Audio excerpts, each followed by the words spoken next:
A Biblioteca Humana de Galicia. Un proxecto de recuperación e divulgación do patrimonio oral e inmaterial de Galicia a través da creación sonora e do podcast.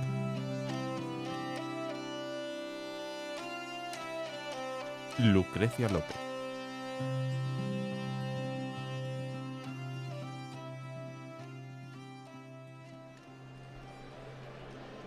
Benvidos e benvidas á Biblioteca Humana de Galicia. Hoxe estamos en Fairway, como podes escoitar no ambiente, a Feira do Camiño de Santiago, a 10ª Feira do Camiño de Santiago.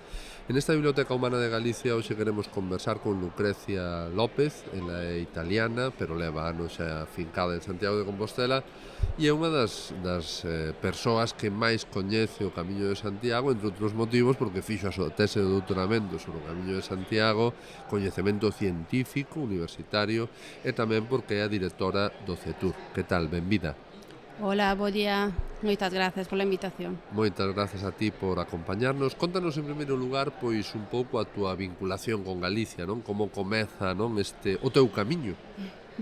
Pois sí, efectivamente, é un camiño que ia ser cortiño, pero acaba de cumplir casi 20 anos. Ao comezo tiña que facer os cursos e simplemente unha tesina que era do diploma de estudos avanzados e despois acabei facendo a tesi e acabei sendo profesora no departamento de xeografía e desde fai casi un ano son directora do CETUR, o Centro de Estudos e Investigacións Turísticas do USC. E ao longo deses anos o Camiño de Santiago nas súas diferentes facetas, ámbitos e intereses é un dos meus máis importantes ou principais temas de investigación. Como ves ti o Camiño de Santiago hoxe, desde o teu punto de vista? Pois, hoxe en día hai moito debate, non? Nas últimas semanas falase moito se o camiño vai morrer de éxito, se vai cambiar, parece que hai unha crise de identidade do camiño. Eu creo que non vai morrer de éxito porque credo que dentro do punto da planificación e da xestión estánse levando a cabo moitas iniciativas e cada vez que hai un problema, un reto, un desafío, eu considero que a diferentes niveis, no? Porque hoxe en día xa non falamos só de planificación, senón tamén de gobernanza, no? Multiescalar, pluriscalar, no? Dende abaixo ata arriba, estás intentando enfrentarse ao camiño. De feito, quizáis tamén as actividades, as mesas, os talleres que están aquí en Fairway intentan de alguna maneira non atopar solucións, porque quizáis é complicado, pero debater os problemas. Vexo que evidentemente vai haber moito máis desafíos porque o turista, o peregrino e o turista quizáis en algún aspectos coinciden, pero pois hai que aprender a lidiar e a vivir con esos outros perfis que hai de peregrinos e peregrinas, evidentemente. Na túa tese de doutoramento centraste no tema do camiño. Fálanos un pouco de como foi ese proxecto de investigación, non, que culminou na túa tese. Sí, efectivamente, eu empecé facendo a tesi máis ben vinculando o que hai a historia territorial, poderíamos decir, da Galiza coa que é a Puglia, que é a miña rexión. Entón abordei o tema do camiño dende diferentes aspectos, dende o punto de vista histórico. Por exemplo, fixe moito traballo nos archivos históricos para atopar os primeiros peregrinos na Puglia que viaxaron ata aquí, despois dende o punto de vista patrimonial, facendo unha especie de lectura dos elementos patrimoniais nas igrexas ou nos hospitais. De feito, pois non quero presumir, pero aproveito a ocasión, contribuía a atopar o libro de fundación do Hospital de San Giacomo, Santiago en Monopoli, que era un dos portos máis importantes da Puglia. Ainda non sabían que era un dos primeiros hospitais sacroveo no sur de Italia. É quizáis un tema xeográfico un pouco así peculiar, porque foi máis de xeografía cultural, ata despois estudiar toda a imaxe do camiño e de Santiago na literatura depórica, na literatura de viaxe, mas na idade moderna e na idade actual. Hoxe en día pois investigo os blogs, por exemplo, a literatura contemporánea, os dibuxos, as películas, para ver un pouco a evolución do camiño. Evidentemente estamos falando de percepcións, non é todo 100% o que se pode atopar, non, nas diferentes investigacións. Que metodoloxía utilizabas para isto? Digamos, pues temos diferentes metodoloxías. Sí. Podemos atopar tanto tradicionalmente, poderíamos decir, a cuantitativa, cando estamos a ter en conta pois, datos, estadísticas, elementos, e despois a metodoloxía cualitativa, quizás ou sexa máis cualitativa, porque tamén teño unha formación que non é de xeográfica, máis de, a mí gustame decir fenomenolóxica. É dicir, de buscar relacións e vinculacións entre o entorno e a persoas, xa que cada quen é diferente aos outros, aos demais, e máis no contexto do peregrino, da peregrinaxe, hai que ter en conta esta individualidade.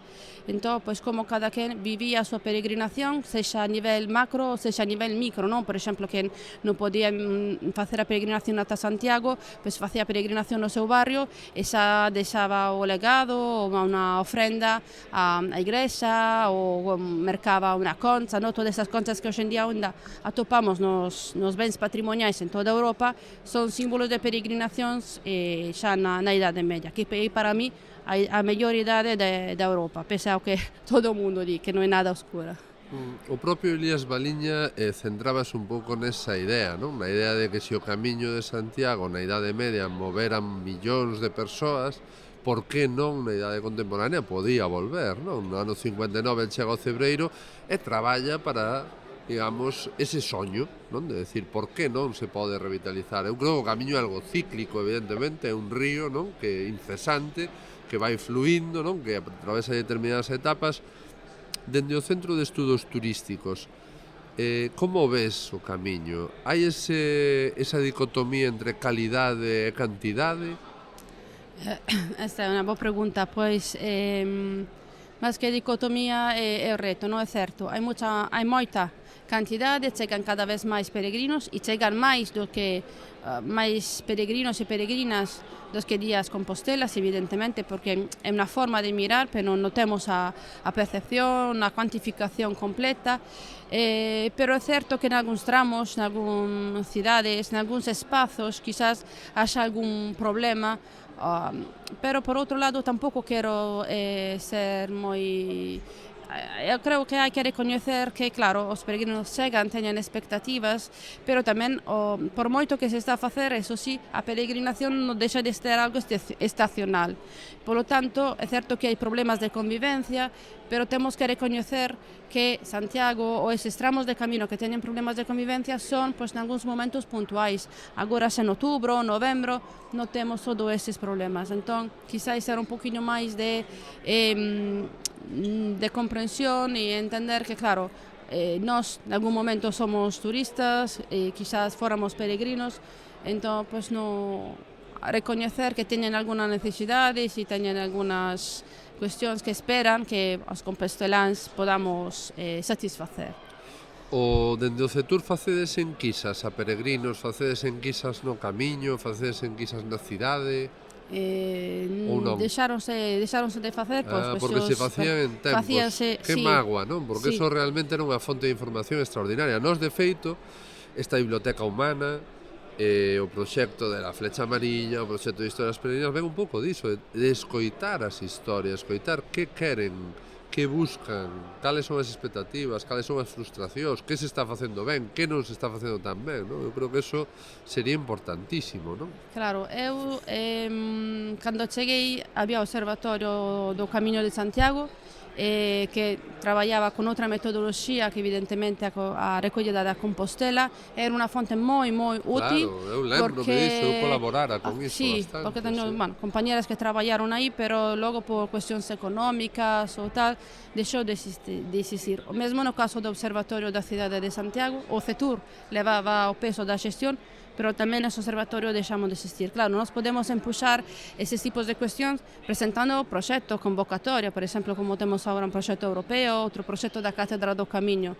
Pero, claro, poñerse a facer encuestas, entrevistas, inquéritos e investigacións así sen ter un retorno, un pouco duro, pero eu sempre defendi a necesidade de ter un observatorio académico, científico, que poida de verdade axudar a planificación, a xestión do camiño para todos. O sea, non estamos falando só de secularización, tamén saber cales son as necesidades dos peregrinos, porque as teñen.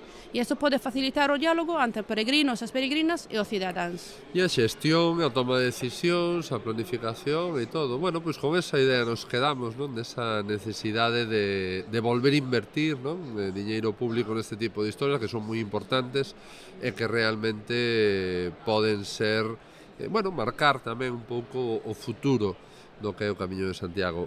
Lucrecia López, directora do CETUR, moitísimas grazas. Moitísimas gracias a vosotros por la Bo invitación. camiño. Gracias, igualmente. Hasta luego.